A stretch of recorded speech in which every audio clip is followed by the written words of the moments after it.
I'll open this special City Planning Committee meeting for Monday the 1st of August and welcome everybody. I'd like to acknowledge, in recognition of the deep history and culture of this place, I'd like to acknowledge the traditional custodians of the land upon which the City of Hobart was built.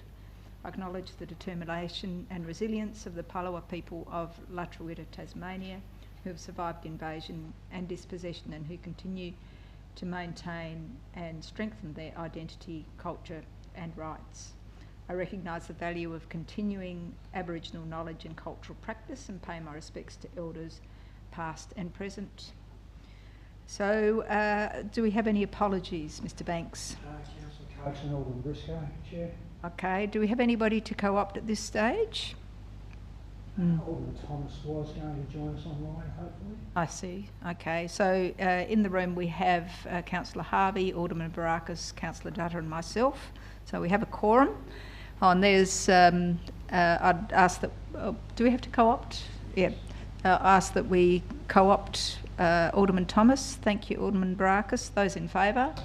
Those against? Item is carried. Item 2, indications of pecuniary and conflicts of interest.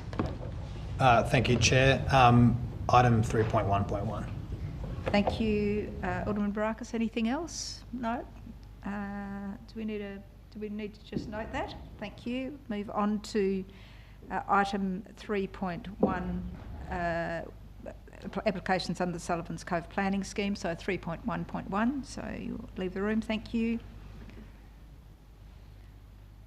And we did discuss this at the last committee meeting, but we, for your information, Alderman Thomas, we do have Ms. Waite in the room to discuss this. But 3.1.1, 25 Salamanca Place, and other addresses on Salamanca Place, alterations and to external lighting. So it's a retrospective application.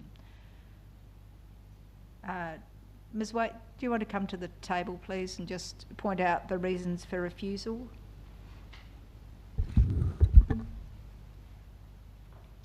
Thank you.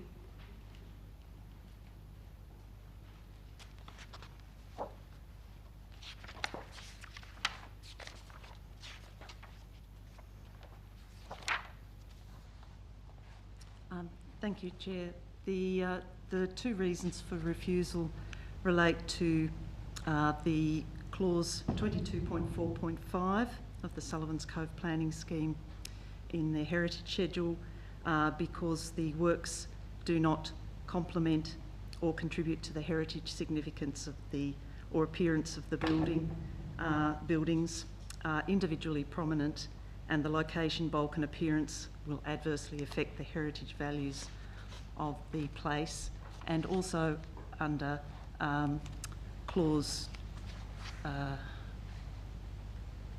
28.5, which relates to demolition due to the methods for the installation of the lighting fixtures. Is that 28.5 or? It's under Schedule 7, demolition. Right, okay, thank you. All right, thank you. Any questions of Ms. Waite?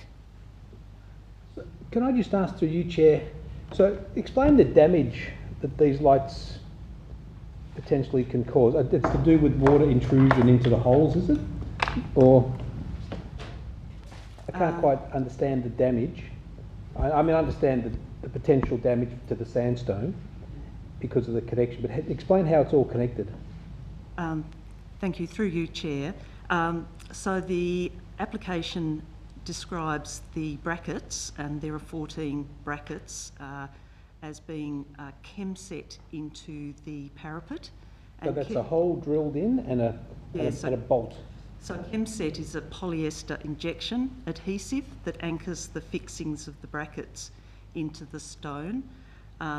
So essentially chemset fills the hole and glues the fixings into the stone.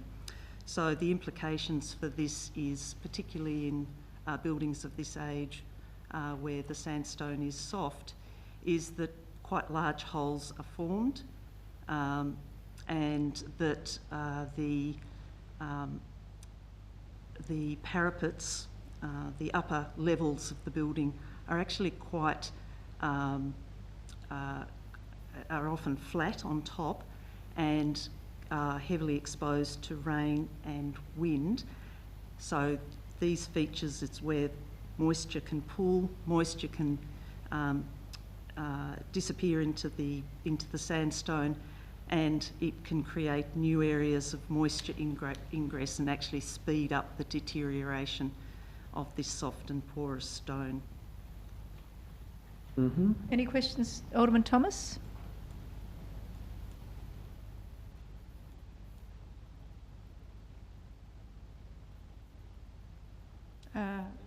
Sorry, I'm back. Sorry, no, my only issue, Chair, would be whether there's any value, whether the committee might feel there's any value in giving, rather than saying get them out now with the attendant issues of removal, because I noticed in the report the ChemSet process is quite delicate, and if we were to insist on an immediate removal, we might actually cause further heritage damage, whether or not working with council officers and with heritage and lighting experts, if we gave a 12-month maximum period with no extension for the situation to be resolved to council satisfaction, whether that's that actually allows just a reasonably short period of time to attend to the and ameliorate the mess that's there. Ms. Wade?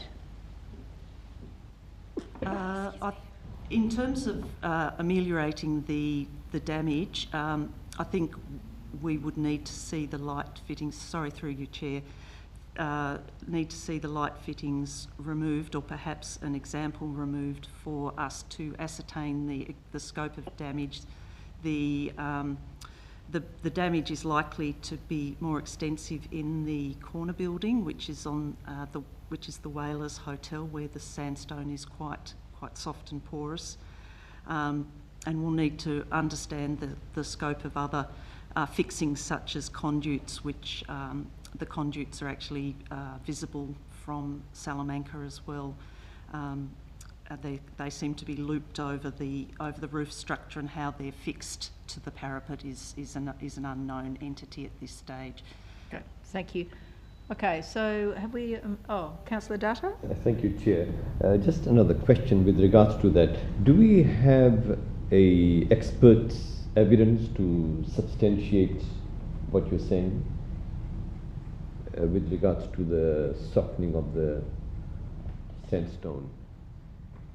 Through you, Chair, from my experience, the deterioration can be exacerbated in sandstone, and it's particularly evident, we see, where we get applications for signage to be installed, and that is done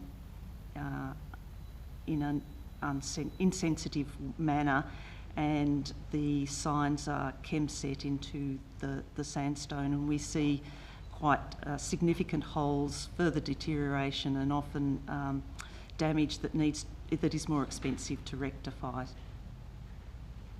Okay, thank you. Can I have a motion, please? I'll move the officer's recommendation. Thank you. Any further discussion on this Chair, Chair, so can I just clarify, is there any objection to giving this maximum period for rectification of the issue, whether it's new lighting or no lighting or removed lighting?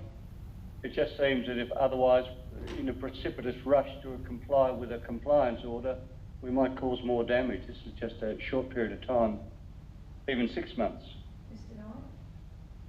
Well, look, I think what we could do, if it is for refusal, that we could include an advisory clause that,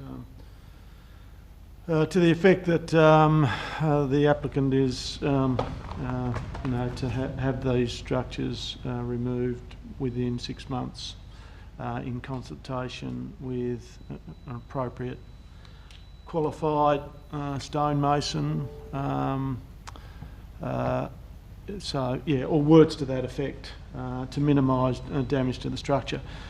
And secondly, to also encourage to work with council officers as to an appropriate lighting solution external lighting solution for the building.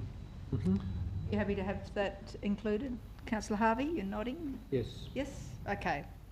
Does that satisfy your concerns, Thanks. Alderman Thomas? All Thanks. right, thank Thank you. you, Chair. If there's no further discussion, I'll put the motion as amended. Those in favour? Aye. Those against? Item is carried unanimously. We now will call for Alderman Barakis' return. And I'll invite Ms Hogue up to the table, please.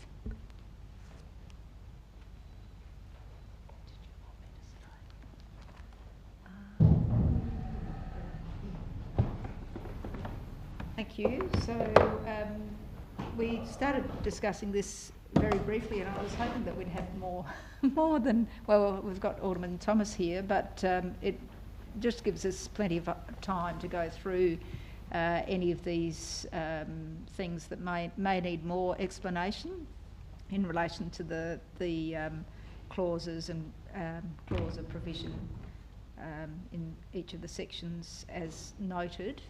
So I'll open the item for discussion. Any comments? Ms Hogue, can you, I did have a look through, and it looks like you've covered off on some of the concerns raised by the bicycle network. Did you see that communication that they had? Yes, I have, Chair. I have seen that communication. And does it cover everything that has been brought up? Yes, it does. Okay, thank you. So that was a very short answer. So just to clarify, so that covers off on the need for bike facilities in buildings. Through you, Chair, yeah, end of trip facilities are covered. We've addressed that in our submission as well. Yeah. Okay. Yep. All right, and that's in that table. In the table, Yep. yes, there's a line item there for the Sustainable Transport Code. Thank you. Yep. Okay. Another issue that was raised in relation to providing for workers in a building versus visitors. So if it were a shop or like a retail outlet, whether that's covered as well in the response. That is already covered in the code itself as a standard requirement. Yep. All right. We may go through things that we covered the other day, if that's okay. I just want to make sure that we cover off on everything. Any other comments from committee members or Alderman Thomas? No, I think it's a very comprehensive report, and it's a bit disappointing that we are so out of kilter, Chair, with at a state level that the rush to put this in place in 2017 has led to these anomalies in our system today. Good point. For a capital city, that is, anyway. So just a question through you, Chair, to the Director. So we've put these things forward previously, some of these amendments previously, and they were ignored. That's correct. So what's the chance of getting it done the second time, and what are we doing differently this time to make sure we can have an influence? Well, we're in a process here. We've provided with an opportunity to put these forward. I mean, I think Ms Hogue might wish to comment as well. The original state planning provisions were born out of a task force. Now, that task force no longer exists, as I understand. So they might have a little bit more of a sympathetic ear to the issues that we are raising. Mm-hmm. In light of that, they may not, but ultimately it's the position that the state government will dictate, given that they are state planning provisions. But Ms Hogue? Yes, through you, Chair, and also the other thing that's happened is I think there's now 12 councils that are now using the Tasmanian Planning Scheme. So a lot of the matters that have been raised in the past, I guess maybe it was seen as theoretical whether they were working or not, and so now it's possible to demonstrate that the provisions aren't working, and the residential provisions, for instance, are an example of that, in that when they were considered first for the state planning provisions, Planning Directive number 4 hadn't been in operation for very long. There's now a body of evidence that things like local character may not be adequately protected by them. And will we have a chance, or will you have a chance, the officers have a chance to explain these amendments, to sit in front of the judges or the people who are, you know, putting this together? Yeah, through you, Chair. So this is just the first step in the process. It's actually a scoping exercise, and as you will see from our submission, we say that all parts of the SPP should be up for review as part of that, because there is a body of evidence that all parts need tweaking, either for clarity of words or to get better outcomes. The Minister will consider now the information that's provided for scoping. The next stage is a series of projects and for instance, there's been already a project looking at the issues related to residential provisions, and then that will come back to councils and all other stakeholders for input. And then if changes are supported, there'll be hearings by the Commission and the council can be heard through that process. All right. I might just ask a question just in relation to the issue that we saw in Battery Point. This covers Battery Point as well as part of Hobart interim planning scheme. So one of the things that we saw in that Smith Street development was the possibility, was it Smith Street? Whatever one it was, but the possibility of building to the boundary on all three sides. Is there any sort of protection for that kind of situation? Chair, you could still do that under the current provisions. That's the sort of thing, so the residential provisions will be reviewed. That's the sort of thing that we could submit to the process as an example of an outcome that might not be desirable. Look, I think in terms of Battery Point, I think we were carrying over the provisions in the Battery Point planning scheme, which reinforce the historical building pattern, which to a large extent has buildings built to boundaries. So I think that's why that would be a departure, I suppose, from that historic pattern of development. But I suppose there was always backyards, wasn't there? You know, like now there aren't backyards necessarily. You know, people are building longer buildings. So that's, well, maybe we can pick that up later. So we talked about vehicle crossings last time, unroofed decks. I didn't think we needed to. I just wonder, clause 4.4.2, which is landscaping and vegetation, which the question is, does it include tree removal? Is there any way that we can protect from planting invasive species? Chair, no, that's an exemption, that particular one, for people to be able to carry out ordinary gardening. Right. And so it just exempts you maintaining your garden. If there are already weed species planted, there's no active provision to remove them. And basically that's covered by other legislation. I'm happy to move the recommendation, Chair. I want to keep going through, if I may, if you don't mind. So is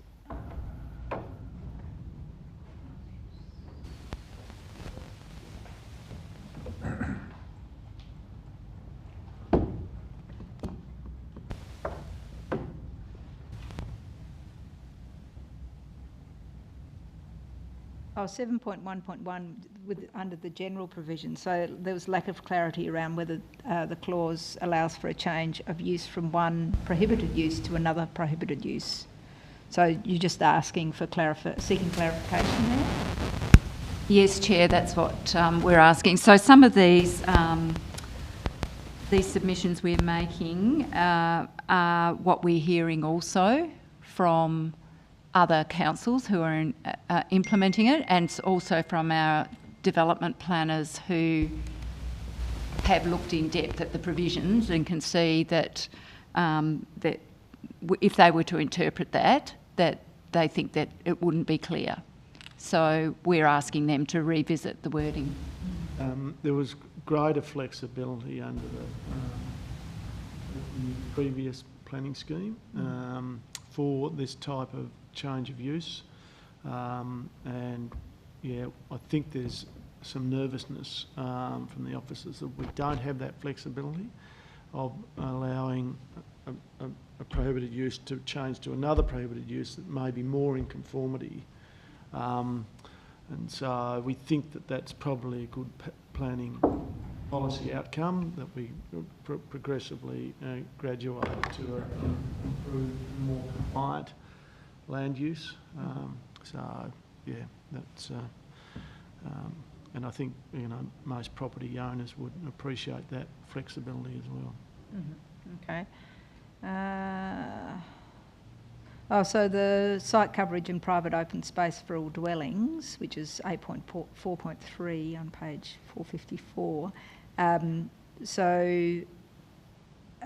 You're suggesting that public open space should be included as part of that? I think to take into account where we've got a change of use of an existing building, for example, that might not have private open space, to allow them to take that into consideration, I suppose.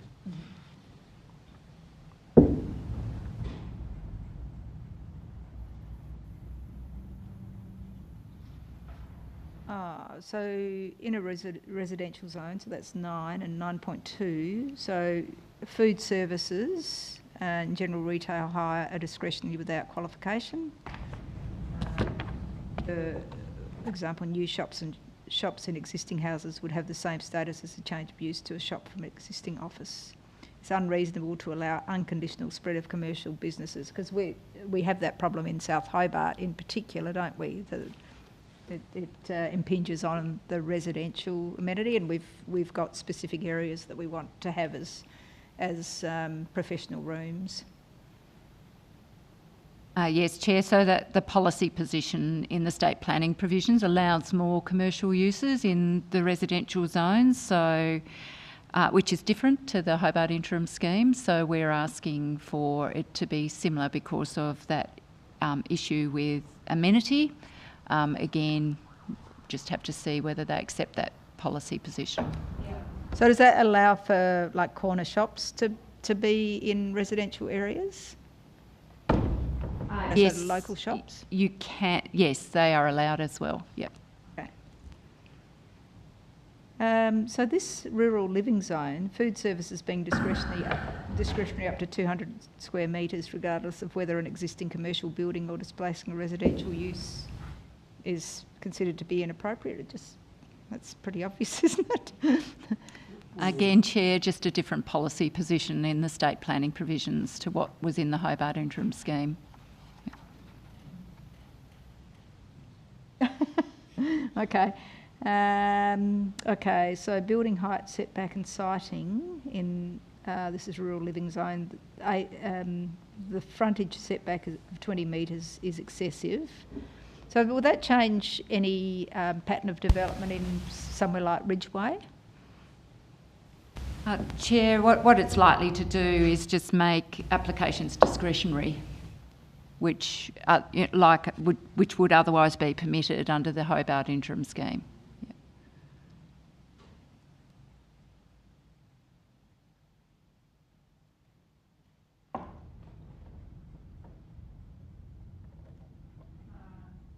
Finally asking all these questions here. Oh, the parking in front of buildings, so where are we? I think that's, can't even see where I've put that, hold on. 16.5.1 is lot design. So it provides for a 3.6 frontage, this is in the central business zone. Would allow internal lots, generally not appropriate in central business zones. Wider frontages are required for business to front the street. So, so my questions may not be relevant to this, but when we have developments such as what we've had at Hill Street, the Hill Street grocer a few years ago on the corner of Hill and what's that, Arthur Street, and we had the parking at the front, as well as we had that discussion around the parking at the front in South Hobart in that former petrol station. Is there any way that we can suggest that that doesn't occur, or how does that work? Build to the frontage as opposed to setting it back.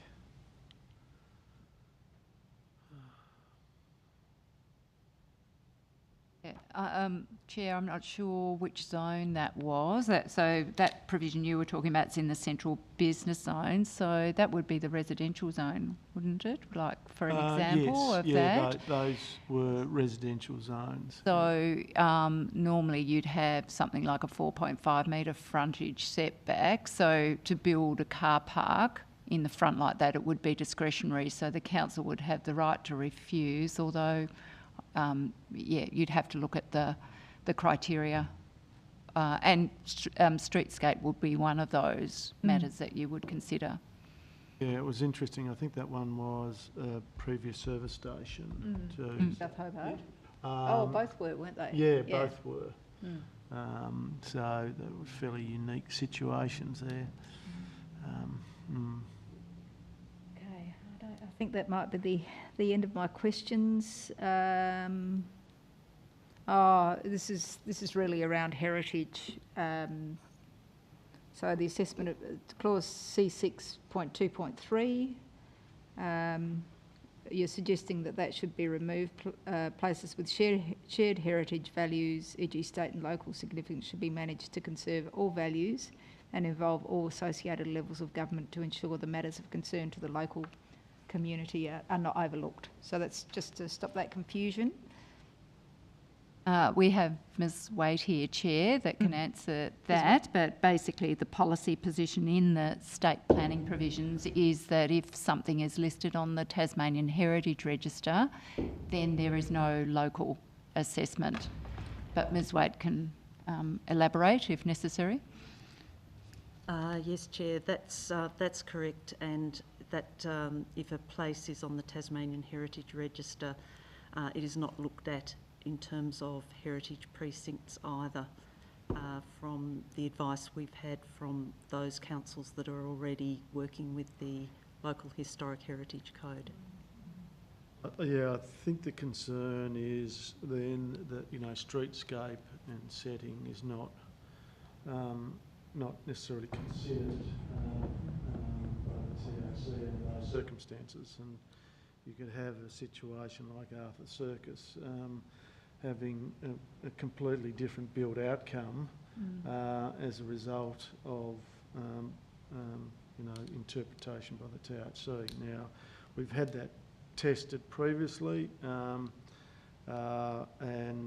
those qualities were, I think, fairly strongly supported by the Planning Appeal Tribunal, supporting council's position. So. Alderman Barakis? Just on that, Chair, through you. When you say that, Director, is that the Appeals Tribunal was supportive of that? Is that based on the Hobart Interim Planning Scheme provisions? Yeah. I think it was the interim. I think it was the interim planning scheme that was in force at the time. Now, if we were to consider that same application under the statewide provisions, then those streetscape values would not be considered. So when you say that the tribunal was supportive of the council's position? Was that just based on the rules of the day, or was that they were supportive of our position as far as heritage precincts generally?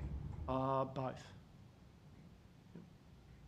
And so I suppose the question I was going to ask was, in regards to these heritage provisions, is this obviously some of the feedback is talking about oversights and things that, you know, we're sort of trying to value add, and some of them are perhaps differences of policy and opinion and position on these. The heritage issues seem to be more a difference of position on the matter as opposed to technical. Would that be a fair thing to say? Look, I think I'd be happy to. There's a little bit of that, but there's also the THC, Heritage Council would argue that they don't have jurisdiction in those other contextual perspectives. I think the general public would argue are important elements to take into account. Yeah, general public, you know, those streetscape values, for example, the general public would argue that they are fairly significant aspects, and if you were to start to erode those values, then you're diminishing, you know, what the public hold some value for. So. And just on a comment that was made just earlier, so this is going to, did you say it's going to it'll end up on the planning minister's desk? Is that what did you? Through you, Chair, yes, ultimately, so we'll provide input and a report will be given to the planning minister on how to progress this 5-yearly review of the state planning provisions. And my understanding is that will result in a number of projects. Okay, yeah. So... No. So I suppose, I'm just going off a previous question, following on from that, is this going to be one of these consultation processes where we give our feedback and we get told, you know, thanks for that, we're going to sort of keep doing what we're doing anyway, or is our input here going to be substantially included into the final product? What's the realistic expectation here, I suppose? Through you, Chair, I would imagine it will be substantially included because the provisions have now been in effect probably 2 or 3 years, and so it is known that they do need to be reviewed, that amendments do need to be made. So at least some of this input will be taken on board. Whether the heritage provisions, what we're advocating in relation to the heritage provisions are taken on board is another thing. That was going to be my second question. It would be my last one. Sorry, Chair. If, you know, once again, you've got sort of oversights and technical suggestions, and then you've got differences of policy opinion. That's right. I suppose who will be making that decision as to which ones get adopted and which ones are, look, that's a difference of opinion, but we're going to go with what we believe versus what, you know, versus etc. Who's the old one ultimately making those decisions? Is that the minister or is that the commission? Through you, Chair, on policy, it will be the minister. Yeah. So the commission, in its assessment, generally does not alter the policy position, but it used to have a policy role, but since they separated out to the State Planning Office, the Commission tries to implement the policy but provide commentary where there's evidence there may be some issues with the policy. In final point, you talk about the Heritage Code being considered sufficient, lengthy, not consistent, poorly drafted, requiring considerable redrafting. Can I suggest perhaps through the officers that some approach be made to the reviewers to the extent that would they appreciate the council putting forward some redrafted provisioning, because if we get right through the process and it's at the end there's a number of submissions, it may be a lot preferable that we've got, if we're admitting already and saying up front that there's some poor, inconsistent drafting, I think it behoves us to at least offer to provide some better drafting as part of our contribution to the process. I mean, we can certainly extend that invitation as part of our submission. You want to, thanks for that contribution. Just in relation, is there any change in the sort of the archaeological and heritage values of a place with? Do we ever look at the Aboriginal heritage? My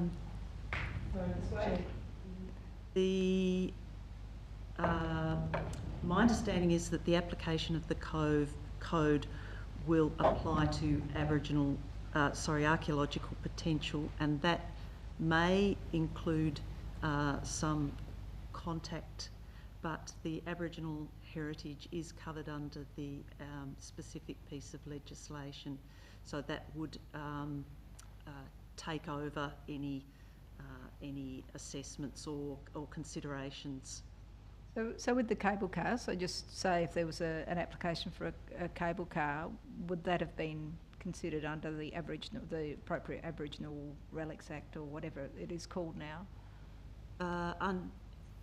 Yes, Chair, that would be correct under the current Aboriginal. And that won't change? Sorry, I missed that. That won't change?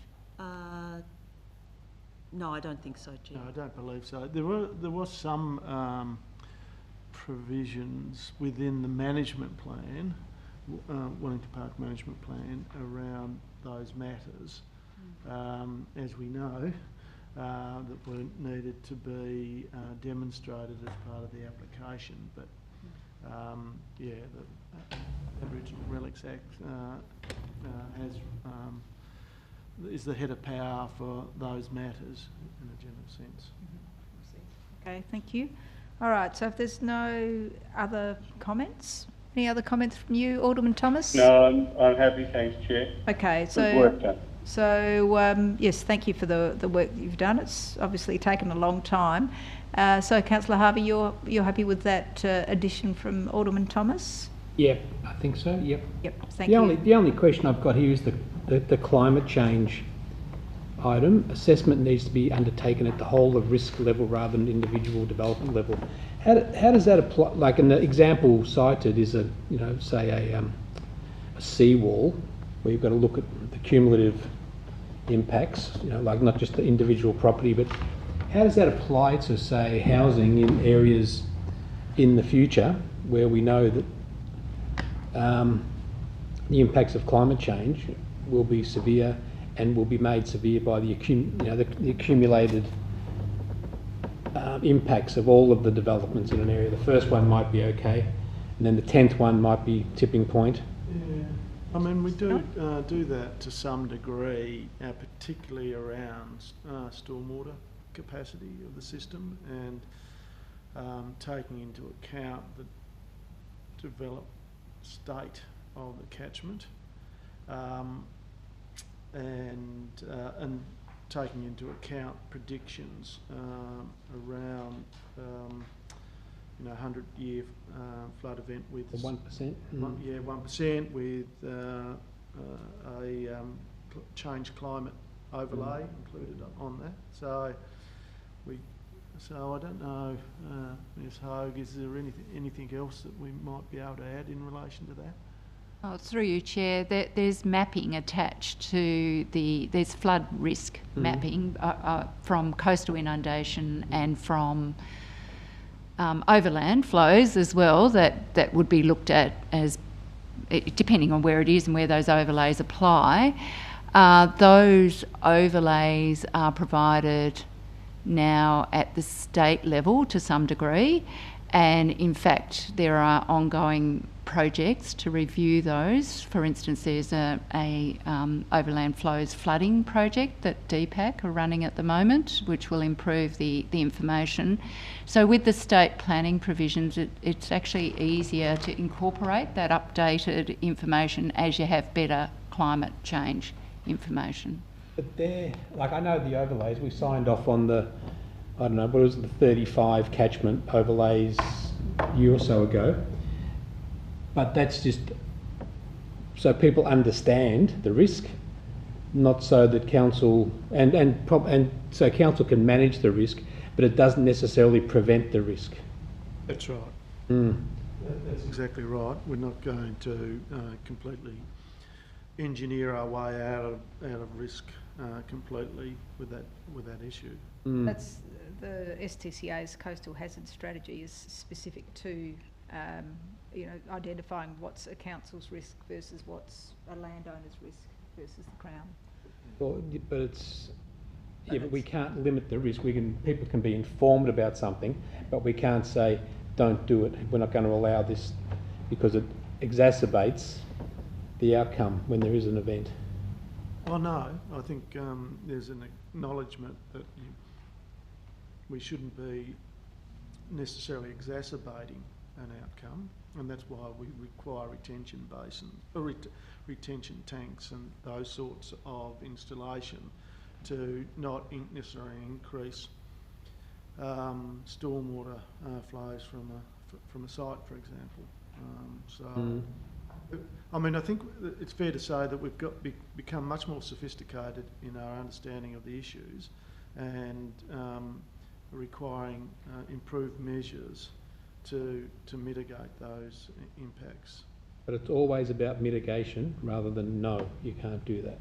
Oh, well, you might see some applications come before you that have shortly that say that the risk is not something that we can accept.